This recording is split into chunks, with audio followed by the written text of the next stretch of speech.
तो let's jump to the problem which is called lead code problem number 137 single number second. हमने single number part 1 किया था, this is single number part 2 medium level problem है. It is saying given N integers, एक integer given है nums का, where every element appears 3 time except for 1. बस यही twist है इस बार. पिछले वाले क्वेश्चन में ना 2 बार चीजें थी, इस बार 3 बार है. 2 बार होने से एक्सॉर सीधे सीधे यूज होता था, एक्सॉर बोलता था सेम सेम कैंसिल. इसका मतलब अगर 4 4 है तो खत्म एक साथ, लेकिन इस बार 4 4 4 है, इसका मतलब 4 4 तो आपस में कैंसिल हो जाएगा, लेकिन 1 4 बच जाएगा अभी भी. That is the problem. तो यही ट्रिक इस बार बोली गई है इस क्वेश्चन के अंदर. तो अगर हम इस बार के क्वेश्चन को समझे, पिछले बार वाले क्वेश्चन में जो फर्क था वो था 2 4 4 3 3. तो 3 से 3 कैंसिल हो जाता था, क्योंकि एक्सॉर अगर ये आपस में करेगा तो सेम सेम कैंसिल. 4 4 से कैंसिल हो जाता था, सेम सेम कैंसिल. 2 बच जाता था, पता जाता था. बड़ी आसान लाइफ थी. अब अगर आप ध्यान से देखो, इस बार प्रॉब्लम ये है कि 3 3 3 ऐसे है, फिर 2 फिर 4 4 4 ऐसे है. अब मान लिया 4 4 कैंसिल, 4 बच जाएगा. 3 3 कैंसिल, है ना, ये आपस में कैंसिल हो जाएंगे, लेकिन 2 4 3 बच जाएगा. That is the main problem. तो that's why this problem is somehow is now a medium level complexity problem. It is very popular question, बहुत पॉपुलर क्वेश्चन है. तो हमें पता लगाना है कौन सा वो नंबर है जो सिर्फ एक बार आ रहा है. तो हम डायरेक्ट एक्सॉर से काम नहीं कर सकते इस बार. So we need to change its approach, कि हमें अप्रोच चेंज करनी पड़ेगी इस प्रॉब्लम को सॉर्ट आउट करने के लिए. तो let's jump to the approach part, कि how we are going to solve it, कि हम इसे सॉल्व कैसे करके आएंगे. So let's jump to the approach. Understand करते हैं पहले कि अगर हम इसे सॉल्व करेंगे तो कैसे हम इसे सॉल्व करेंगे. तो थॉट प्रोसेस ले लेते हैं. ये जो नंबर हमें केस स्टडी में गिवन है उसको पकड़ लेते हैं. That is 2 2 3 2. तो will just pick it 2 2 3. This is an array we have. तो बेसिकली मुझे क्या करना चाहिए, मुझे ना यहाँ पर इसका बाइनरी निकाल लेना चाहिए पहले, इसे अंडरस्टैंड करने के लिए कि कैसे मैं इसे अप्रोच करूंगा. तो this is 1, this is 2, this is 4, this is 8. 2 का निकालो. 2 का बाइनरी हमारे पास क्या निकल आता है, विच इज 1 0 0 0. तो यहाँ लिख लेते हैं 2 का जो बाइनरी निकल रहा है 0 0 1 0. ठीक है. अब इस वाले 2 का भी क्या है, सेम है, 0 0 1 0. इसको भी ऐसे लिख लेते हैं. फिर 3 का लिख लेते हैं. तो 3 की अगर हम निकालें तो 2 1 0 0, ये 3 के लिए. तो यहां लिख लेते हैं 3 का बाइनरी 0 0 1 1. फिर 2 का लिख लेते हैं. तो 2 का 0 0 1 0. ये मेरे पास टोटल बाइनरी निकल कर आ गया. अब मैं बेसिकली क्या करता हूं, मैं इन सबको ना कॉलम वाइज ऐड कर देता हूं. जैसे ऐड करके देखते हैं कॉलम वाइज. तो 0 0 1 0 इसको ऐड करने पे आता हूं. तो अगर मैं इसे ऐड करने पे आऊं, आई मीन टू से मैं इसे ऐड को बोलता हूं कि मैं इन बिट्स को पता लगाना चाहता हूं, ये बिट्स मेरे पास ऐड होके क्या मुझे रिजल्ट लाकर दे सकते हैं. तो जैसे ये इसको कॉलम वाइज पकड़ते हैं. तो 0 प्लस 0 प्लस 1 प्लस 0, ये इसको मैंने पकड़ा इस वाले कॉलम को. तो 0 0 1 0. तो it is 0 0 1 0 and it is become 1. ये मेरे पास 1 आ गया इसका रिजल्ट. अच्छा, अब इसको पकड़ते हैं. तो ये हमने पहले कॉलम को पकड़ लिया. अब सेकंड कॉलम को पकड़, दिस वन, दिस इज 1 1 1 1. तो 1 plus 1 plus 1 plus 1 which is coming 4. तो 4 मेरे पास आ गया. फिर थर्ड वाले को पकड़ते हैं.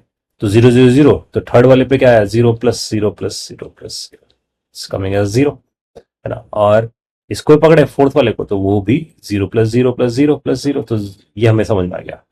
अब बेसिकली क्या करना चाहिए, हमें पता है कि नंबर जो हमारे पास हो सकते हैं वो हमारे पास या तो 3 बार आते हैं या 1 बार आता है. ये ना क्वेश्चन, 3 बार आते हैं 1 बार आते हैं. तो हम क्या करते हैं, हर एक नंबर का ना मॉड्यूलस कर लेते हैं 3 से. तो जैसे 1 आया था, तो 1 का मॉड्यूलस कर दो 3 से, तो क्या आएगा, 1 ही आएगा वापस. ऐसे ही 4 का मॉड्यूलस कर दो 3 से, तो क्या आएगा, 1 ही आएगा वापस. और फिर आप 0 का मॉडुलस कर दो 3 से, तो अब क्या आएगा, 0 आएगा. तो आप देखना हर बार यहां पर क्या आ रहा था, 1 आ रहा था, और यहां पर अपने पास क्या है, 0 आया. अब आप अगर इस पूरे नंबर को निकालो कि this is coming as a 0, this is coming as a 1, this is coming as a 1. अगर आप इस 0 1 1 को लिखो यहां पर 0 1 1, तो आपको ये फील आना चाहिए कि जब मैं ऐसा लिख रहा हूं तो ये 2 की ओर 0 है, ये 2 की ओर 1 है, ये 2 की ओर 2 है. तो 2 की ओर 0 1 एंड इट इज 2 एंड 0. तो अगर आप इसका सम करो तो which is what, this is 3. तो it means what you get a number. आपके पास क्या आ जाएगा, वो नंबर आ जाएगा. तो इस तरीके से हम पता लगा लेंगे. तो थॉट क्या हुआ कि मेरे पास एक नंबर गिवन होगा, उसका 32 बिट नंबर होगा एट द एंड. मैं उसके हर बिट पे जाऊं, है ना, नंबर की, उसका ऐड करूं, फिर उसका मॉडुलस करूं 3 से, क्यों? क्योंकि 3 बार नंबर आ सकता है। और फिर उस रिजल्ट को, जो मेरे पास रिजल्ट आ रहा है, कि मैं उस हर बिट पे जाकर पता लगाऊं कि कि मेरे पास जो बिट्स आ रही हैं इस मोमेंट पे, उनमें से जो मेरे पास बिट आ रही है, अगर मैं उसका मॉडुलस करूं तो कौन कौन सी वन मेरे पास आ रही है ना, कौन कौन सी वन आ रही है। ध्यान देना, जीरो तो कोई फायदा नहीं, क्योंकि जीरो ऑफ है। पकड़ना जरा इस बात को, जीरो कौन है? ऑफ है, उसका कोई कैलकुलेशन में मतलब नहीं, वन का है। तो अगर मैं काउंट कर लूं वन कितनी बार आ रहा है, तो what I get that number which is coming only once. तो इसका मतलब लॉजिक क्या निकल कर आया? लॉजिक निकल कर आया कि हमने बिट बाय बिट हर एक को ट्राइवर्स किया। तो लॉजिक की अगर बात करें हम, तो traverse bit by bit, bit by bit traverse करो, है ना, हर नंबर जो आपके पास नंबर है, तो किसी भी नंबर को उठाया, जैसे 2 को उठाया, 2 को हमने बिट बाय बिट ट्राइवर्स किया। जब हम बिट बाय बिट ट्राइवर्स करें नंबर को, दैट्स अ फर्स्ट स्टेप जो फॉलो करें। तो सेकंड स्टेप में हम बेसिकली क्या करें, जैसे हमने से बिट बाय बिट्स ट्राइवर्स किया, तो यहां जाकर हम पता लगा रहे हैं for each bit, her bit के लिए काउंट कर लें कि हमारे पास वन बिट कितनी बार आई है। ध्यान से देखना, ये यहां समझ में आया था, वन कितनी बार आया? एक बार। वन कितनी बार आया? 4 बार।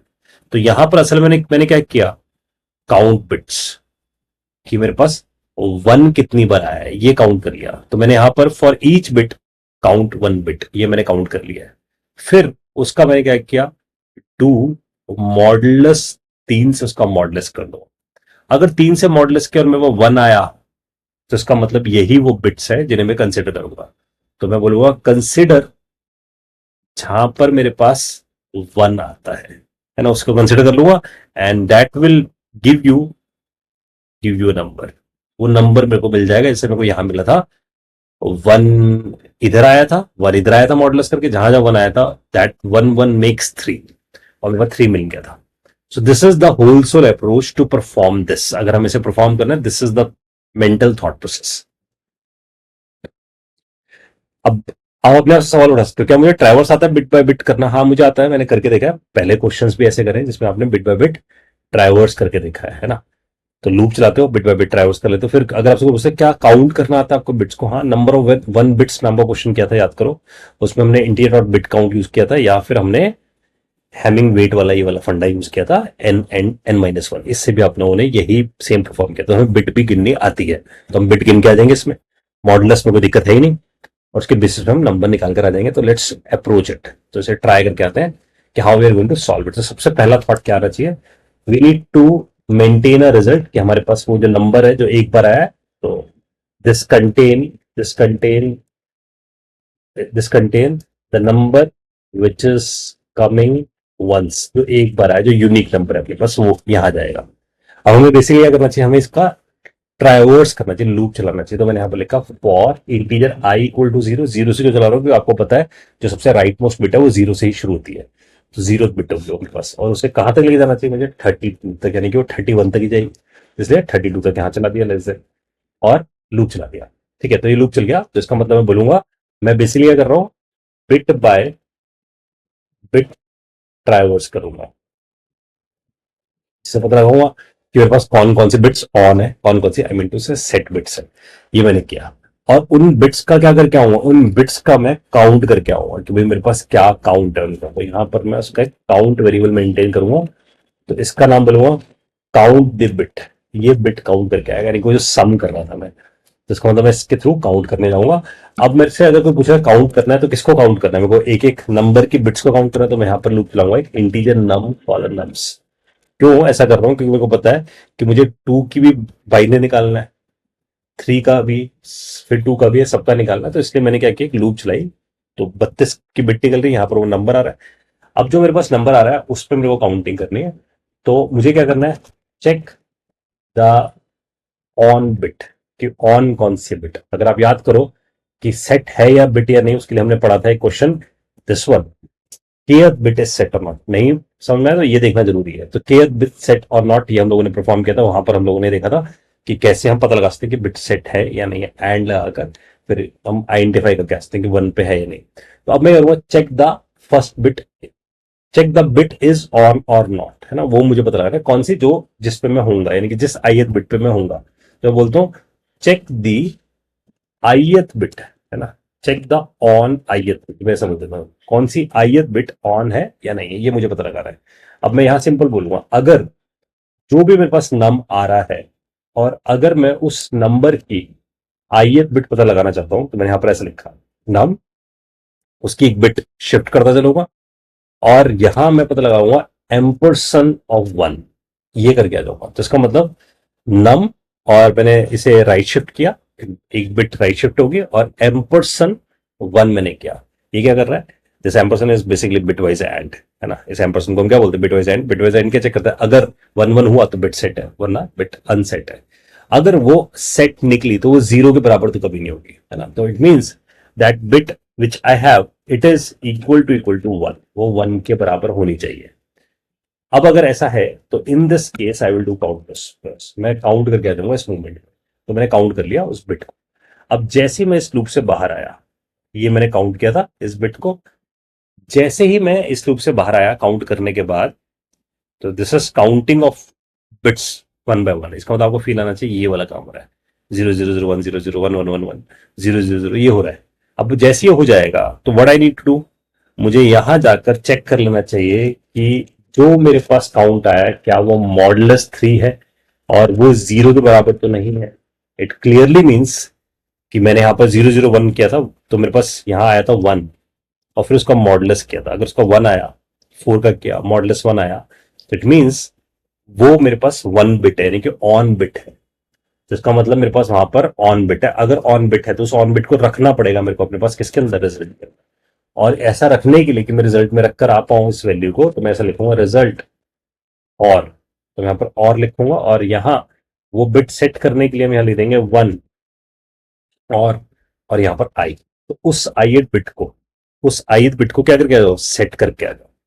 तो यहां पर मैं उस ith बिट को सेट करके आ जाऊंगा, जो भी वहां पर मेरे पास अगर ऑन है तो सेट दी बिट, ये बिट आपके पास सेट हो गई रिजल्ट के अंदर। और अब हम अगर इसको यहां से, लूप खत्म हो रहा है, ये लूप खत्म हुआ, और यहां से रिटर्न कर देते हैं किसको, रिजल्ट।